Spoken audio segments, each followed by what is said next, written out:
திருதராஷ்டிரர் கூறினார், ஓ சஞ்சயா, குருக்ஷேத்திரத்தின் புனித களத்தில் கூடி போராட விரும்பிய என் மகன்களும் பாண்டுவின் மகன்களும் என்ன செய்தார்கள்?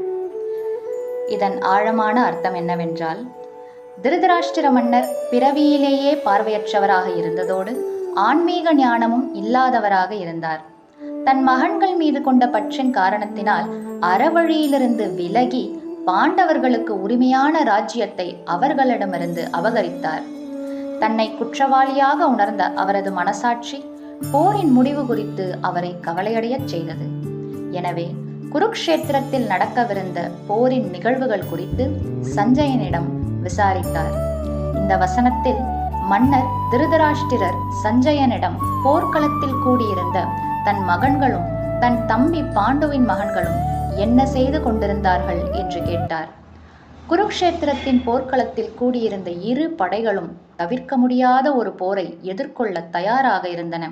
ஆயினும் அவர்கள் போராடுவார்கள் என்பதை வெளிப்படையாக இருந்த போதிலும் அவர் ஏன் அத்தகைய கேள்வியை கேட்டார்?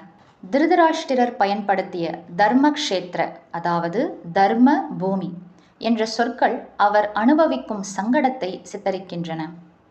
குருக்ஷேத்திரம் விண்ணுலக தேவர்களின் யாக அரங்கம் என்பதாகும். எனவே இது தர்மத்தை வளர்த்த புனித பூமியாக கருதப்பட்டது. இந்த புனித பூமி தனது மகன்களின் பாகுபாட்டின் திறனை தூண்டும் என்று பயந்தார்.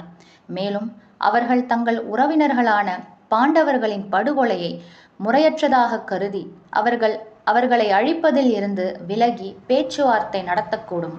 இப்படி அவர்கள் யோசித்தால் அவர்கள் அமைதியான தீர்வுக்கு ஒப்புக்கொள்ளலாம். இந்த சாத்தியக்கூறுகள் குறித்து அவர் மிகுந்த அதிருப்தியை உணர்ந்தார். ஒரு அமைதியான தீர்வு ஏற்பட்டால் பாண்டவர்கள் தொடர்ந்து தன் மகன்களுக்கு ஒரு தடையாகவே இருப்பார்கள் என்று கருதினார்.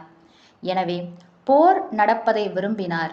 அதே சமயம் போரின் விளைவுகள் குறித்து அவர் நிச்சயமற்றவராக இருந்தார் மற்றும் அவரது மகன்களின் தலைவிதியை தீர்மானிக்க விரும்பினார்.